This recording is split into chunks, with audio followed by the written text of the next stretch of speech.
I heard my boyfriend's name in a true crime podcast. 20 minutes later, everyone I loved was in danger.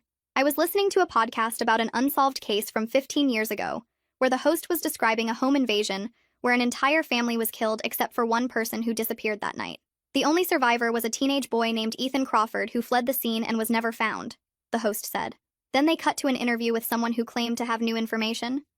I actually think I saw him about 2 years ago. He was going by the name Danny Gillespie and living in Portland, Oregon. I recognized him from the old photos. I froze because my boyfriend's name was Danny Gillespie and we lived in Portland. I walked into the living room where Danny was sitting on the couch. Babe, someone on this podcast just said they saw the missing person using your exact name in Portland. I thought he'd laugh about what a weird coincidence it was, but instead all the color drained from his face. We need to leave right now, he said, standing up. He was already grabbing his keys and wallet. Pack a bag with only essentials, we have maybe 20 minutes before they get here. My heart started racing because his voice was completely different. Danny, you're scaring me. What's going on? He grabbed my shoulders. My real name is Ethan Crawford, and I was at that house 15 years ago when my family was killed. I've been hiding ever since, and if that podcast just broadcast my current name and location, the people who did it are going to find me. I felt like the floor disappeared. That's insane. You work in tech. I've been to your childhood home. He ran into the bedroom. That's all fake. I've been running for 15 years. He pulled a duffel bag from the closet. Inside were stacks of cash, 3 different IDs, and a weapon. How long have you been lying to me? He looked at me while shoving clothes into another bag. About everything. My job isn't real. My past isn't real. Even my feelings for you started as something else. He handed me a backpack. Put clothes and documents in here. No phone, no laptop. I started packing on autopilot. Why did they kill your family? He stopped. My father was going to testify. They killed everyone to send a message. I only survived because I wasn't home that night. My phone buzzed and Danny grabbed it. He looked at the screen and went paler. They're already here. He showed me a photo of our apartment building taken from across the street. He threw my phone against the wall. These people have been looking for me for 15 years. The second that woman said my name and this city, they probably had people mobilizing. He pulled a second weapon from under the mattress. Do you know how to use this? I shook my head. Then stay behind me, and if I tell you to run, you run. We went to the front door and he looked through the peephole, then pulled back. There's someone in the hallway. My entire body went cold. Is there another way out? He shook his head. Fire escape ends in an alley where they'll be waiting. There was a knock. Danny Gillespie, we just want to talk. Danny pushed me toward the bathroom. Get in the tub and stay down no matter what you hear. The door exploded inward and Danny fired twice. I heard someone fall and more footsteps coming up the stairs. He grabbed my arm. We're going out the window, stay low. We climbed onto the fire escape and I could hear shouting from inside. We made it down one level before someone started shooting from below. Danny fired back and pulled me toward a ladder to the next building's roof. We ran across 2 rooftops before climbing down into a different alley. A car pulled up and Danny raised his weapon before a man yelled, "It's me! Get in!" Danny shoved me into the back and jumped in. The man drove away fast as people came running around the corner. "Who are you?" I asked. The man looked at me in the mirror. "I'm James. I've been helping Ethan hide for 15 years, moving money around, creating new identities." Danny was breathing hard. "How did they find me so fast?" James looked grim. "That podcast went viral in the last hour. Someone screenshot the part about Portland and your name. I couldn't process any of this." Danny turned to me and his whole face was different. "I need to tell you something else. The reason I approached you wasn't random. Your father was supposed to testify with my father 15 years ago. He went into hiding at the last minute. The organization has been looking for both our families. I found you to protect you and find your father. Everything stopped. My father sells insurance in Denver." James spoke up. "Your father's been using the name Richard Hayes for 15 years. His real name is Michael Bain. He was my father's business partner. They both witnessed the same crime." Then I remembered something from the podcast. They mentioned another name. They said they were looking for Michael Bain and thought he might be in Colorado. Danny's face went white. "Did they say anything else?" My mind raced. "They said someone claimed to have seen him recently." James hit the steering wheel. "If they mentioned Colorado, they're already on their way to your father." James took a sharp left turn and I gripped the seat as we sped through narrow streets I didn't recognize. My boyfriend wasn't my boyfriend and my father wasn't dead and people were actively trying to kill us right now. I kept looking at the back of Ethan's head while he twisted around every few seconds to check behind us. He'd been doing this for 15 years, living like prey, and I'd had no idea because I was too busy believing his lies about working in tech and growing up in Seattle. James cut through an alley and came out on a different street, then made 3 more random turns before heading toward what looked like the industrial district. My hands were shaking and I realized I was still holding the backpack I'd packed in maybe 30 seconds before our apartment exploded with gunfire. Everything I owned was back there. My laptop with all my photos, my clothes, the jewelry my mom gave me for graduation, just sitting there while strangers with weapons went through it looking for clues about where we went. We pulled into an underground parking garage beneath some kind of warehouse, and James drove to the back corner where another car was waiting. He got out fast and started transferring bags between vehicles while Ethan finally turned to look at me directly. His face was different now, harder somehow, like he'd dropped a mask I didn't even know he was wearing. He opened his mouth like he was going to say something, but James interrupted. We needed to move now, switch vehicles every few hours so they couldn't track us. I climbed into the new car, a plain sedan that smelled like coffee and cigarettes, and we were moving again before I even got my seatbelt on. Ethan was in the passenger seat now, and he kept his eyes on the side mirror, watching for cars that might be following us. James drove back up to street level and headed for the highway going south. Nobody spoke for maybe 10 minutes, and the silence felt heavy and wrong. Then Ethan turned in his seat to face me and started talking. He said he spent 2 years searching for my father after he got old enough to start looking on his own. He tracked down every Michael Bain in the country, followed dead ends, paid people for information that went nowhere. Then he found me instead, found my social media and my address, and realized I was the daughter. He figured if he got close to me, I might eventually lead him to where my dad was hiding. Maybe I'd mention something useful, or maybe my dad would reach out to me and Ethan would be there to see it. So he engineered a meeting at the coffee shop where I went every morning before class. He learned my schedule and my habits, and he made sure we kept running into each other until I thought it was fate or luck or whatever stupid thing I believed about the universe bringing people together. My chest felt tight and I couldn't get enough air. I asked him if anything between us was real, any of it, even one moment. He went quiet for way too long, and I watched him trying to decide what to say. Finally, he said it started as surveillance but became complicated. That was it. That was his answer. Complicated. It hurt worse than if he'd just said no because it meant he was still calculating, still deciding what truth to give me and what to hold back. I wanted to scream at him or hit him or jump out of the moving car, but I just sat there feeling numb. James cut in and said we needed to focus on getting to Colorado before the organization found my father. He pulled out a laptop from under his seat and opened it while steering with one hand. He turned it so I could see the screen, and there was the podcast episode, the one that started all of this maybe 2 hours ago. It already had 200,000 downloads, and the comments section was full of people theorizing about where Ethan might be now. Someone had screenshot the part about Portland and Danny Gillespie and posted it everywhere. Another person was discussing possible locations in the city based on property records they'd found online. The internet had basically done the organization's work for them, narrowed down the search area to a few square miles. James closed the laptop and said we had maybe a 12-hour head start if we were lucky. We stopped at a rest area 2 hours outside Portland, and James got out to make calls to his contacts. Ethan and I sat in the car in awkward silence, and I tried to figure out which emotion to feel first. Should I be more angry about the lies, or more terrified about the people hunting us? Both feelings were fighting for space in my brain, and I couldn't process either one properly. I looked out the window at families walking to the bathrooms and getting snacks from vending machines, living their normal lives while I sat here learning everything I knew was fake. Ethan started talking without me asking him to. He told me about the night his family died, how he'd been at a friend's house and came home late to find cop cars and ambulances everywhere. He went in through the back window because he knew something was wrong and he found everyone already gone. His parents, his little sister, even the dog. Blood everywhere and silence, and he barely made it out before the people who did it came back to check their work. He'd been running ever since, changing identities every few years, never staying anywhere long enough to build a real life or make real friends or trust anyone. James had been helping him the whole time, moving money around, creating new identities, teaching him how to disappear. I realized my father made the same choice, but at least he got out before the violence reached us. I asked Ethan if he knew why my dad went into hiding instead of testifying like he was supposed to. Ethan explained that my father was supposed to testify the same week as Ethan's dad, but someone tipped him off about the planned attack. My dad had maybe 6 hours warning, and he used it to disappear, left my mom and me behind with some story about needing to leave for work. He probably thought he was protecting us by keeping us in the dark, but instead he just made us easy targets if anyone ever connected us to him. James came back to the car, and his face looked grim. He said his contacts confirmed the organization sent teams to both Portland and Denver within an hour of the podcast going live.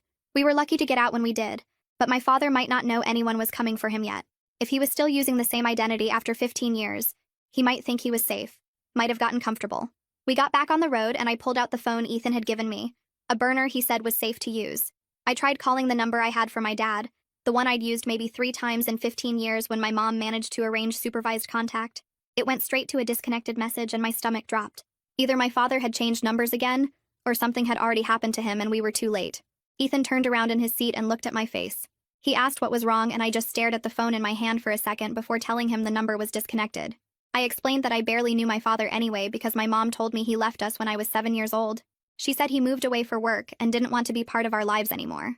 I grew up thinking my dad just abandoned us, that he chose his career over his family and never looked back.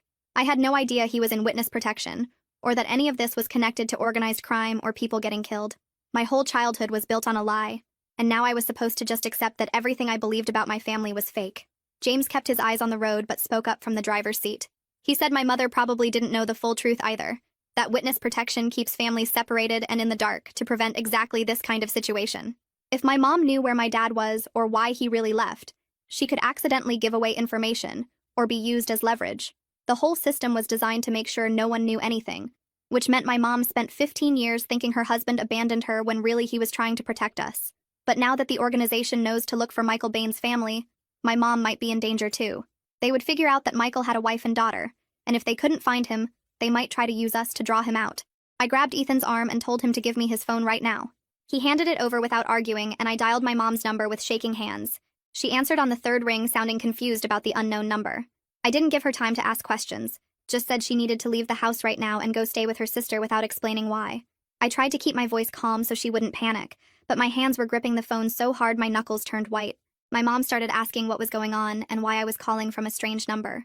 She wanted to know if I was okay and where I was and what kind of trouble I was in. I just kept repeating that she needed to leave immediately, and I would explain everything later. I told her to pack a bag and get in her car and drive to Aunt Sarah's house and not tell anyone where she was going. My voice kept getting higher and faster, and I could hear the fear bleeding through no matter how hard I tried to sound normal. She finally agreed because she could hear something was really wrong in my voice. She said she was grabbing her purse and would leave in 5 minutes. I told her I loved her and ended the call before she could ask anything else. James switched lanes and merged onto a different highway heading east. He said we were going to drive through the night to put as much distance as possible between us and Portland. Ethan and James would take turns at the wheel while I tried to sleep in the back seat, but I knew sleep wasn't going to happen. We drove for hours with James behind the wheel first, while Ethan sat in the passenger seat watching the mirrors constantly. I lay down in the back and closed my eyes but kept startling awake every few minutes. Every set of headlights behind us felt like a threat, like maybe the organization had found us again and was following us across state lines. I would drift off for maybe 10 minutes and then jerk awake thinking I heard gunshots or feeling the car swerve. I caught Ethan watching me in the mirror with an expression I couldn't read. It might have been concern or guilt or maybe just calculation, and I hated that I couldn't tell the difference anymore. We stopped once for gas at a station in the middle of nowhere, and James paid cash while Ethan and I stayed in the car. Nobody spoke much during the drive. The sun came up somewhere in Idaho, and we pulled into a truck stop near the border to switch drivers and use the bathroom. I went inside and splashed water on my face in the bathroom sink, staring at my reflection and barely recognizing the person looking back. When I came out, James was standing by the car with his phone pressed to his ear, and his face had gone completely pale. Ethan was pumping gas and saw James's expression at the same time I did. We both walked over as James ended the call. He told us that someone just tried to grab my mom from her house about an hour ago. 2 men showed up claiming to be police officers and tried to force their way inside, but she had already left following my warning. They missed her by about 20 minutes, and the neighbors called real police when they saw the men breaking down the door. The reality hit me like a punch in the stomach. These people would kill anyone connected to the witnesses, and my mom almost died because of secrets my father kept from us. She came within 20 minutes of being kidnapped or murdered by people looking for information she didn't even have. I felt anger rising up and replacing the fear, hot and sharp in my chest. I was mad at my dad for disappearing and leaving us vulnerable. I was mad at my mom for lying about why he left even if she didn't know the truth. I was mad at Ethan for using me as bait to find my father and putting me in danger without telling me what was really happening. Everyone in my life had lied to me, and now people were trying to kill my family because of choices made 15 years ago that nobody bothered to explain. Ethan tried to apologize again, starting to say something about how he never meant for things to go this way. I cut him off and told him I didn't want to hear it right now, because I needed to focus on staying alive and finding my father before the organization did. We could deal with relationship drama later if we survived long enough for it to matter. He backed off, but I could see the hurt on his face, which was confusing because I didn't know if his feelings were real or just more manipulation. Maybe he actually cared about me, or maybe he was just good at pretending. Either way, it didn't change what he had done or the situation we were in now. We got back in the car with Ethan driving this time and crossed into Utah as the morning sun got higher. James pulled out a map and explained that we were taking a longer route to avoid major highways where the organization might have people watching. The interstate would be faster, but also more dangerous, because there were only so many routes from Portland to Denver, and they might have set up surveillance. This back road route was going to take us almost 2 days to reach Denver, winding through smaller towns and state highways that added hours to the trip. We had no idea if my father was even still alive, or if the organization had already found him while we were busy running. I asked James how he got involved in all this in the first place. He glanced at me in the mirror and explained he was a federal agent 15 years ago who helped Ethan's family prepare to testify. He was part of the team setting up their protection and making sure they had everything they needed to stay safe until the trial. When the protection failed and everyone died, he felt responsible for not seeing the threat coming.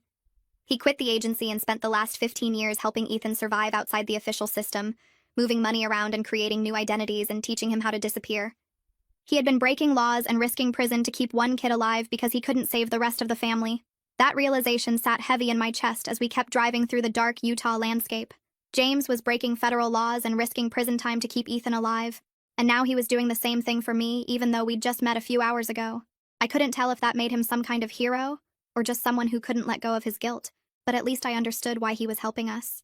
Ethan's motivations were still a mess of lies and half-truths that I couldn't sort through. We drove for another 3 hours before James pulled off at a tiny motel that looked like it hadn't been updated since the 1970s.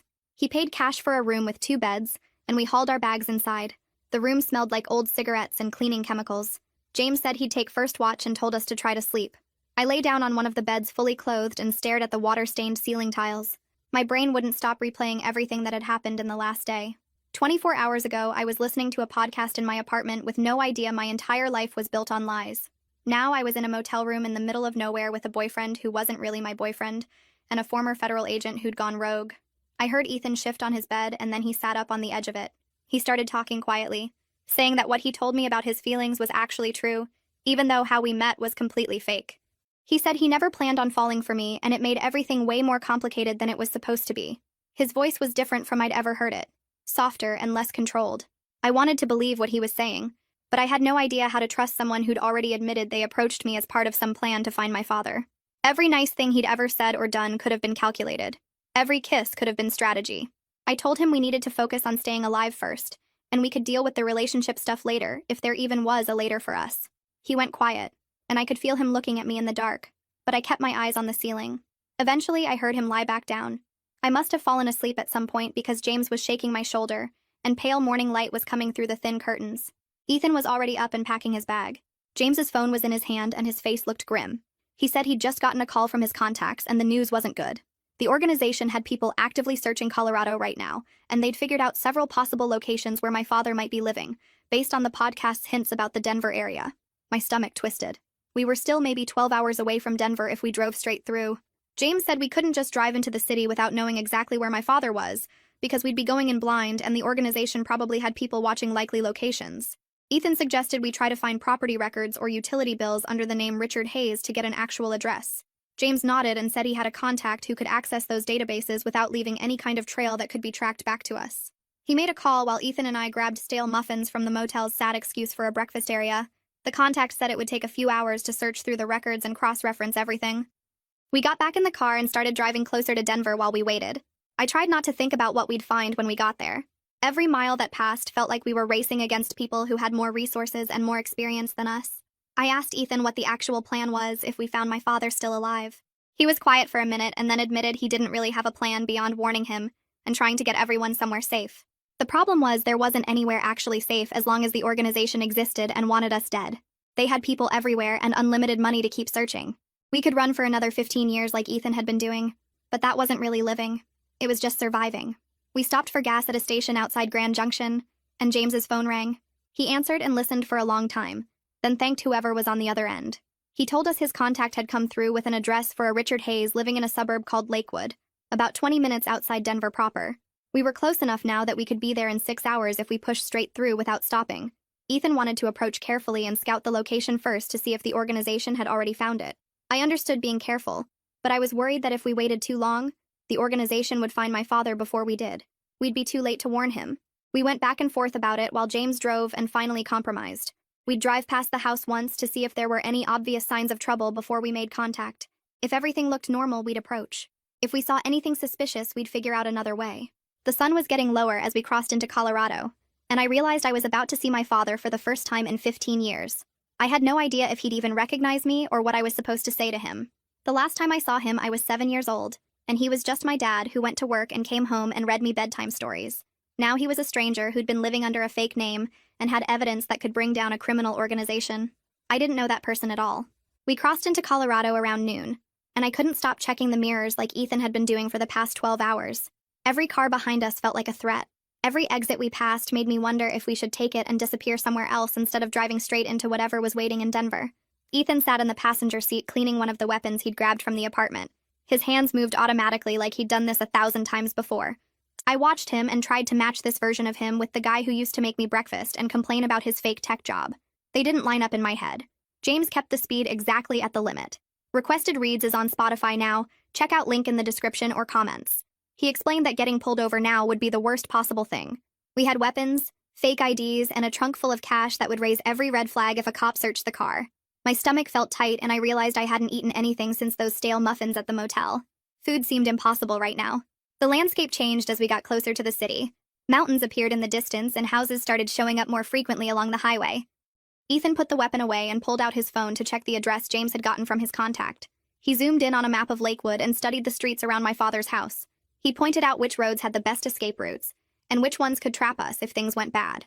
I listened to him plan like we were robbing a bank instead of trying to save my father's life. The sun started dropping lower, and the light turned orange across the buildings as we took the exit into Lakewood. James drove slowly through residential streets while Ethan watched everything. Normal people were coming home from work and walking dogs and living regular lives. They had no idea we were driving past them with weapons and running from people who killed entire families. We turned onto the street where my father lived, and James slowed down even more. The houses here were small and old but well kept. Lawns were mowed and cars sat in driveways. Everything looked completely normal. Then Ethan pointed ahead at a dark sedan parked on the right side about 4 houses down from the address we had. The car had tinted windows and plates from out of state. A man sat in the driver's seat looking at his phone, but his posture was too alert. He was watching something. James drove past without stopping, and I looked at the house with the address we were looking for. It was plain and beige with a small porch and nothing special about it. My father had been living there for 15 years and I'd never known. We turned at the corner and James circled the block. Ethan scanned the other streets and his face got harder. He told James to slow down and pointed at another vehicle parked on the opposite corner from the first one. This one was a dark SUV with 2 people inside. They were positioned to watch the same house from a different angle. The organization had found my father. They were already here sitting and waiting. James kept driving and pulled into an alley 2 blocks away. He parked and turned off the engine. We all sat there for a minute while the reality sank in. Those people outside my father's house were probably the same ones who killed Ethan's family 15 years ago. They were waiting for orders or for my father to come outside or for the right moment to go in. Ethan said we needed to move now before they got tired of watching. If they decided to go in while we were still planning, my father would be dead before we could warn him. James asked if we should call the police, but Ethan reminded him that the organization had people inside law enforcement. Calling the cops might just bring more of them. We had to do this ourselves. I felt sick thinking about what could go wrong, but doing nothing meant letting my father die. James drove around to the alley behind my father's street. We got out and moved between houses, staying low and trying to look like we belonged there. My heart was beating, so hard I could feel it in my throat. We crossed through 2 backyards and I kept expecting someone to come out and yell at us for trespassing. Nobody did. We reached the back of my father's house and crouched behind a fence. Ethan looked at the back door and the windows checking for alarms or cameras. He didn't see any. He pulled out a small toolkit from his jacket and went to work on the lock. I stood there watching him break into my own father's house and the whole situation felt insane. The lock clicked and Ethan pushed the door open slowly. We stepped inside and I was in my father's kitchen for the first time ever. Everything was quiet and normal. Dishes sat in the drying rack next to the sink. A coffee maker sat on the counter with a half-full pot. The refrigerator hummed. We moved through into a hallway and I saw photos on the walls. Mountains and lakes and places I didn't recognize. No pictures of people. No pictures of me or my mom or his old life. Just empty landscapes like he'd tried to erase every connection to who he used to be. The living room had a couch and a TV and books on shelves. Mail sat on a small table addressed to Richard Hayes. This was where my father had been living his fake life while I grew up thinking he'd abandoned us. I heard footsteps and froze. A man came out of what looked like a bedroom holding a coffee mug. He was older than I remembered with gray hair and lines on his face that hadn't been there 15 years ago. He'd gotten thinner too, like stress had worn him down over time. But his eyes were the same. I recognized those eyes from old photos and distant memories. He looked at us standing in his living room and his whole body went rigid. The mug shook in his hand. He stared at me specifically and his face changed. Color drained out of it. His mouth opened but nothing came out. He looked at me like he was seeing something impossible. Like he was seeing a ghost of someone he'd lost. I said the word before I could think about it. Dad. My voice cracked on that single syllable. His hand opened and the mug fell. It hit the floor and exploded into pieces. Coffee splashed across the tile. He took 1 step toward me and then stopped like he wasn't sure if I was real. His eyes filled up and I could see 15 years of everything on his face.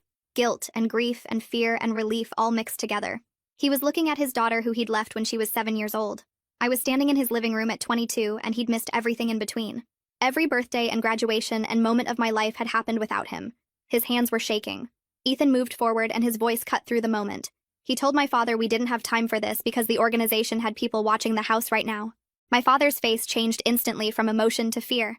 He knew exactly what that meant. He turned and ran to a closet in the hallway. He pulled out a bag that was already packed. Inside, I could see clothes and cash and documents like he'd been ready to run at any second for 15 years. He'd lived here with an escape bag in his closet the whole time, never unpacking completely, never settling in, always ready for the moment when they would find him. That bag was the saddest thing I'd ever seen. He turned back to me and words started pouring out.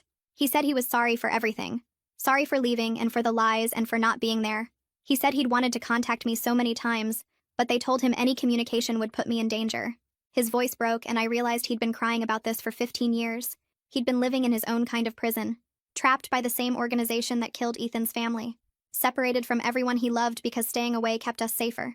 He'd given up his entire life to protect us, and we never even knew he was protecting us. We thought he'd just left. James spoke up from behind us. He explained we needed to leave through the back door right now and get to the car before the surveillance team outside figured out something was happening. My father nodded and grabbed his bag. He moved toward the back of the house and I could tell he'd practiced this route before. He knew exactly which way to go and how to move quickly without making noise. He'd probably run through this escape plan in his head 1,000 times. We followed him through the kitchen and out the back door. He locked it behind us out of habit even though we were never coming back here. This house and this life as Richard Hayes were over. We moved between the houses heading back toward the alley where James had parked. I kept looking back expecting to see men with guns coming after us but the yard stayed empty. We reached the car and piled in. James started the engine and pulled out of the alley. My father sat in the back seat next to me, breathing hard. He reached over and grabbed my hand. He squeezed it tight like he was afraid I might disappear. We were halfway across the backyard when I heard shouting from the street. The sound cut through everything and my whole body went cold. Ethan's head snapped toward the noise and he grabbed my arm hard. James's car was visible in the alley and the watchers must have spotted it because men were running toward us from both directions. My father kept pace despite his age and I realized fear makes you faster than you think possible. We sprinted across the grass and jumped a low fence into the next yard. Ethan pulled me forward and I could hear footsteps pounding behind us getting closer. We reached the alley and James already had the car running with the door open. Ethan shoved me into the back seat and my father dove in beside me. James hit the gas before Ethan even got his door closed. 2 men came running around the corner behind us with weapons raised.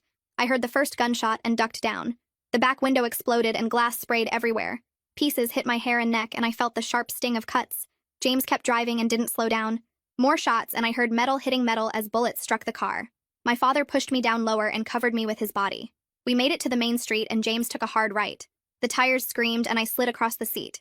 Traffic was light and James weaved between cars. I sat up enough to look back and saw one of the vehicles following us. My father was breathing hard in the back seat next to me. His chest was heaving and sweat ran down his face. He grabbed my hand again and squeezed it so tight it hurt. His voice came out rough when he spoke. He told me he had something they wanted. Evidence he kept as insurance all these years. It was hidden in a storage unit across town, and it could bring down the entire organization. My mind was racing because this changed everything. Ethan turned around in the front seat and looked at my father. He asked why my dad never used the evidence before if it was that powerful. My father's face crumpled and he looked older than he had just minutes ago. He explained he was too scared and completely alone. He thought if he just stayed hidden forever and never made waves, they would eventually give up looking for him. He thought time would make them forget or move on to other targets. But he was wrong about that. They never stopped searching, and they never forgot. James spoke up from the driver's seat while taking another sharp turn. He said if the evidence was real and strong enough, we could take it to the FBI and finally end this instead of running forever. My father nodded and his hands were shaking. He gave James the address of the storage facility. His voice got stronger as he described what was inside.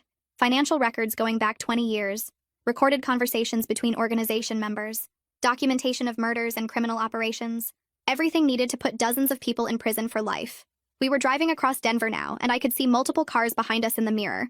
James was taking random turns trying to lose them. Left then, right then left again through neighborhoods I didn't recognize. My father kept talking and explaining more details.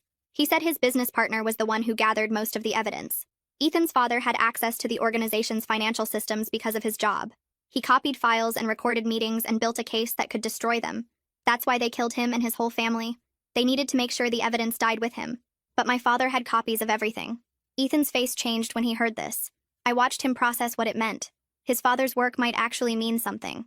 All those deaths might not have been completely pointless if we could use the evidence to get justice. I could see him shifting from pure survival mode to actually thinking about fighting back. His jaw set in a way I'd never seen before. His whole body language changed from defensive to aggressive. We reached the storage facility and James pulled around to a back entrance. The building was old brick with rolling metal doors. My father jumped out before the car even stopped completely. He ran to a unit near the end and fumbled with keys. His hands were shaking so bad he dropped them once. Ethan and I got out and watched the road. I could see headlights in the distance getting closer. My father finally got the lock open and rolled up the door. Inside was mostly empty except for some boxes in the back corner. He grabbed a large waterproof case and ran back to the car. We got in just as 3 vehicles pulled into the facility entrance. Their headlights swept across the building. James didn't hesitate. He drove straight toward a chain-link fence at the back of the property. The metal screeched against the car as we went through it. The fence tore and bent, and we were back on city streets. Behind us, I could see the vehicles trying to follow through the gap we made. My father had the case open on his lap. Inside were USB drives in plastic bags, folders full of documents, old cassette tapes in cases with dates written on them. He said they contained recorded confessions and business discussions. Ethan reached back and started looking through the materials. He picked up folders and scanned pages. His eyes got wider as he read. He looked at my father and confirmed this was the kind of evidence that could put dozens of people in prison for life. Real names and dates and financial transactions. Proof of murders and corruption and criminal operations spanning 2 decades. This wasn't just insurance anymore. This was a weapon we could actually use to fight back. James was still driving fast and checking mirrors constantly. More cars had joined the chase behind us. I counted at least 4 vehicles now. They were coordinating and trying to box us in. James took another hard turn and we went up a ramp onto the highway. Traffic was heavier here and he used it for cover, weaving between trucks and cutting across lanes. The pursuing cars fell back slightly, but they were still there, still following, still hunting us through the city. I watched more headlights join the chase behind us and counted 6 vehicles now. James took an exit ramp and we dropped down onto surface streets where there was more traffic to hide in. My brain started working again after the shock of everything in the storage unit. My father had mentioned earlier that the organization had someone inside witness protection, someone who helped them find families that were supposed to be hidden. That meant they probably had people in regular law enforcement too. I leaned forward between the front seats and told James we couldn't just walk into an FBI office because if there was a mole in witness protection, there were probably dirty agents in other places too. We needed a way to get this evidence out where it couldn't be buried or destroyed by someone on the organization's payroll. James nodded and said he knew a federal prosecutor named Marius Cabrera, who had been trying to build a case against the organization for years, but never had enough proof. He was clean, never been bought, and had the authority to actually do something with what we were giving him. My father was looking through more of the documents in the case, and he said we should also send everything to journalists to make sure the information got public even if something happened to the legal process. Ethan turned around and mentioned the podcast host who started this whole thing, the woman named Greta Wolf, because she clearly had interest in the story and a big platform to share it with thousands of listeners. I felt weird about contacting the person whose show almost got us killed, but Ethan was right that she had the reach we needed. James spotted a public library and pulled into the parking lot. We grabbed the case and went inside, finding computers in the back corner away from other people. My father started scanning documents while Ethan copied files from the USB drives onto a cloud storage account. I watched the door for anyone following us while James set up encrypted email addresses we could use to send the access information. It took almost an hour to get everything uploaded and organized. My hands were shaking the whole time because we were sitting still for the first time since leaving my father's house, and that made us easy targets. Ethan sent the cloud storage links to both the prosecutor and the journalist with a message explaining what the files contained and instructions to publish everything if anything happened to us. It was our insurance policy, the only thing keeping the organization from just killing us all and taking the evidence. We got back in the car and James's phone rang within 10 minutes. He put it on speaker and a man's voice said, this was Marius Cabrera, and he'd received the files and was already looking through them. The prosecutor said he was mobilizing resources right now to make arrests, and we needed to come in and give official statements, but he could provide protection while the case moved forward. His voice sounded steady and sure, like someone who knew exactly what he was doing. James told him we'd meet him at a federal building downtown, and the prosecutor said he'd have U.S. Marshals waiting to escort us inside safely. We were driving toward downtown when my father's phone buzzed with an email response. The journalist Greta Wolf had written back saying she'd verified some of the documents already using her sources and was preparing a major story for her next podcast episode. She wanted to interview all of us, but we sent back a message saying we needed to focus on staying alive until the arrests happened, and we'd talk to her after. 2 different paths to getting the evidence out there where it mattered.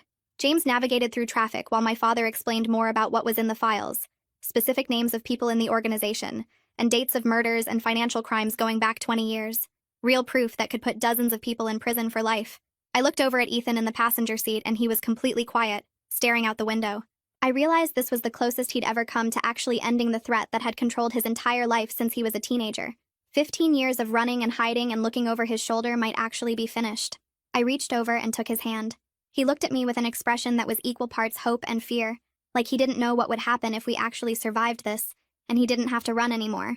His fingers squeezed mine tight and we didn't say anything because there wasn't really anything to say. We were 2 blocks from the federal building when a car came out of nowhere and slammed into us from the side. The impact spun us around and I hit my head on the window. My ears were ringing and I saw armed men pouring out of multiple vehicles that had boxed us in.